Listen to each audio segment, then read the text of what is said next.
तो आज हम लोग exercise 9.1 some application of trigonometry का क्वेश्चन नंबर 12 करते हैं। ठीक है, क्वेश्चन नंबर 12 में हम लोग कैसे करेंगे देखो मैं बताता हूँ। देखो क्या कह रहा है, पहले क्वेश्चन समझ लेते हैं। ठीक है, उसके बाद बात करते हैं। ठीक है, देखो क्या कह रहा है आपसे कि एक 7 मीटर हाई बिल्डिंग है, 7 मीटर हाई बिल्डिंग है। ठीक है, और एक केबल टावर है। ठीक है, केबल टावर जो होता है अक्सर वो ज़्यादा हाइट होती है हमेशा उसकी बिल्डिंग से। टावर जो होते हैं उनकी ज़्यादा हाइट होती है बिल्डिंग से। तो 7 मीटर की बिल्डिंग है और केबल टावर है जो कितने एंगल बना रहा है, 60 डिग्री का एंगल बना रहा है। ठीक है, तो पहले एक काम करते हैं, और डिप्रेशन बना रहा है उसकी फुट पे कितना, 45 डिग्री।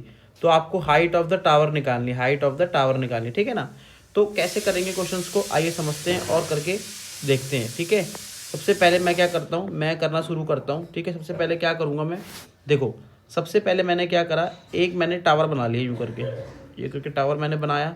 ठीक है, टावर बनाया मैंने यूँ करके, और टावर मैंने बनाया यूँ करके, देखो यूँ करके टावर बनाया। ठीक है, ये टावर है और ये बिल्डिंग है। ठीक है ना, अब अगर मैं बोलूँ बिल्डिंग की हाइट, देखो बिल्डिंग ये हो गई आपकी, तो यहाँ से लेके यहाँ तक बिल्डिंग की हाइट कितनी है बच्चों, 7 मीटर है हाइट। यहाँ से लेके यहाँ तक 7 मीटर हाइट हो गई। ठीक है, ये 7 मीटर हाइट हो गई यहाँ से लेके यहाँ तक। ठीक है, तो ये 90 डिग्री हो गया, ये भी 90 डिग्री एंगल हो गया। ठीक है, समझ में आया। ठीक है, ठीक है।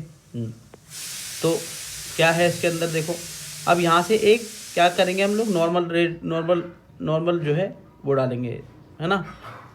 अब देखो 7 मीटर हाई बिल्डिंग के टॉप से, from the top of 7 metre high building, building का नाम दे दिया मैंने यहाँ पे ए, और नाम दे दिया मैंने इसका बी, इसका नाम दे दिया सी, इसका नाम दे दिया डी, और इसका नाम दे दिया मान लो क्यू। ठीक है, तो क्या कह रहा है, 7 मीटर हाई बिल्डिंग के टॉप से the angle of elevation of the top of cable tower, tower के टॉप पे। तो देखो यहाँ पे इसका टॉप ये रहा, है ना, और टावर का टॉप ये रहा। तो क्या करेंगे हम, टावर के टॉप पे क्या करेंगे, एंगल ऑफ एलिवेशन बन गया टावर के टॉप से। तो यहाँ पर ये एंगल ऑफ एलिवेशन बना, समझ में आया। कितने डिग्री का एंगल बना बच्चा, एंगल बना हमारे पास कितने डिग्री का, 60 डिग्री का बना। कितने डिग्री का बन गया, 60 डिग्री का एंगल बन गया। ठीक है, और क्या कह रहा है, इसी पॉइंट से यानी कि टावर बिल्डिंग के टॉप से ही टावर के फुट पे कितने डिग्री एंगल बन रहा है, 45 डिग्री का एंगल बन रहा है। तो बिल्डिंग का टॉप ये रहा और टावर का फुट ये नीचे वाला क्यू है। तो यहीं से क्या हुआ बच्चा, यहीं से क्या हुआ, यहाँ से बना आपका पूरा नीचे की तरफ कितना, 45 डिग्री। कितना बना बच्चों, 45 डिग्री। ठीक है, तो ये वाला हो गया आपका 45 डिग्री, राइट, समझ में आया, 45 डिग्री हो गया। ठीक है, तो हमें क्या निकालना है, हाइट ऑफ द टावर निकालना है। तो हाइट ऑफ द टावर निकालनी है, यानी कि हमें ये निकालना है, सी डी निकालना है हमको। ठीक है, तो हम एक काम करते हैं, इसको हम लोग एक्स मान लेते हैं। क्या मान लेते हैं, इसको एक्स मान लेते हैं। ठीक है, एक्स मान लिया इसको। ठीक है, तो देखो हम लोग क्या करेंगे, जैसे अगर हम लोग देखें तो यहाँ पे ये 45 है, तो देखो क्या है, ऑल्टरनेट इंटीरियर एंगल बनता है ना, जेड बनता है, जेड, है ना। देखो जेड बन रहा है ना ये वाला आपका यूँ, तो ये 45, तो ये भी कितना होगा, 45 हो जाएगा कि नहीं हो जाएगा, हो जाएगा 45, है ना।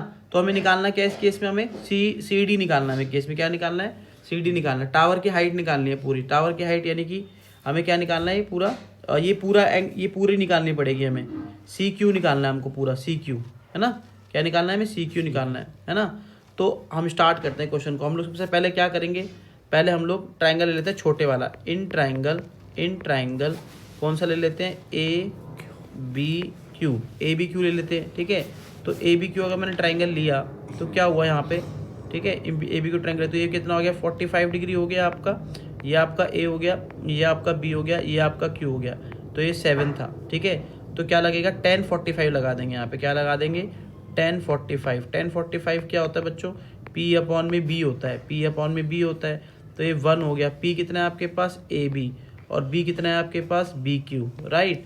तो क्रॉस मल्टीप्लाई किया तो बी क्यू इक्वल टू क्या आ गया, ए बी, और ए बी की वैल्यू कितनी थी बच्चों हमारे पास, ए बी की वैल्यू थी 7 मीटर। तो हमारे पास जो बी क्यू है यानी कि ये वाली जो साइड है, ये भी कितनी आ गई हमारे पास, 7 मीटर। ये साइड कितनी आ गई हमारे पास, 7 मीटर आ गई, 7 मीटर वाली साइड हमारे पास।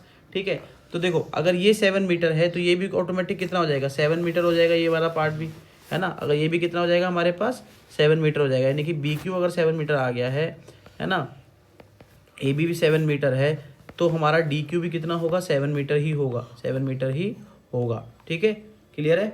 अब इसके बाद हम लोग क्या करेंगे, हम लोग को सी डी निकालना है। सी डी निकालने के लिए दूसरा ट्राइंगल लेना पड़ेगा, कौन सा, सी ए डी, है ना, सी ए डी लेना पड़ेगा, है ना, सी डी निकालने के लिए। तो यहाँ पे लिखो इन ट्राइंगल CAD, तो CAD पहले बना लीजिए यहाँ पे ऐसे आराम से, ठीक है, अलग से बना लीजिए।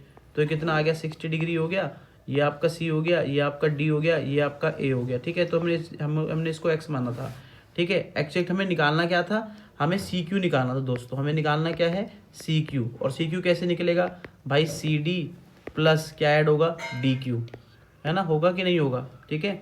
तो अब हम लोग निकाल दो, यहाँ पे क्या करना है आपको, tan 60 डिग्री लगेगा इसमें भी, तो tan 60 डिग्री लगाइएगा तो क्या होगा CDP अपॉन में क्या होता है AD, यही होगा। tan 60 डिग्री वैल्यू कितनी होती है 1/√3। CD को क्या माना है आपने X माना था, CD को क्या माना है X माना है ना, तो X लिख दो यहाँ पे। और AD को क्या माना है, AD क्या है, AD नहीं पता है, AD का AD रहेगा, ठीक है। तो क्रॉस मल्टीप्लाई किया, ठीक है। अब ये अगर 7 है तो देखो हमारे पास AD भी कितना आ जाएगा, AD भी हमारे पास 7 हो जाएगा। तो क्या हो जाएगा, हाँ एक चीज़ गलत हो गई यहाँ पे जो वैल्यू है ना, ये जो tan 60 डिग्री की वैल्यू ये गलत हो गई यहाँ पे, ठीक है। tan 60 डिग्री वैल्यू √3 होती है बच्चों, है ना, तो यहाँ पे सही से लिख देना √3 होती है। तो यहाँ पे कितना आ गया √3 × AD इक्वल टू कितना आ गया X। अब AD की वैल्यू 7 है तो X की वैल्यू कितनी आ गई 7√3, तो X की वैल्यू 7√3 आ गई। तो हमें निकालना क्या था, हमें टोटल निकालना था CQ। हमें क्या निकालना था CQ को कैसे लिखेंगे हम लोग, CD प्लस DQ लिखेंगे ना, CD प्लस DQ। तो CD कितना है हमारे पास, CD हमने निकाला 7√3, है ना, 7√3 निकाला है। और DQ कितना है हमारे पास, DQ कितना हमारे पास 7, है ना, 7 है हमारे पास। तो क्या कॉमन ले लेंगे, 7 कॉमन ले लीजिए, अंदर क्या बच गया √3 + 1 मीटर, आंसर हो जाएगा ये आपका, ठीक है। यही हो जाएगी हमारे पास। यहाँ पे फिर स्टेटमेंट लिखना इंपॉर्टेंट होता है ना, हाइट ऑफ टावर इज, ऐसे लिखना जरूरी होता है, 7 ब्रैकेट में √3 + 1 और ये हो गया मीटर, ठीक है।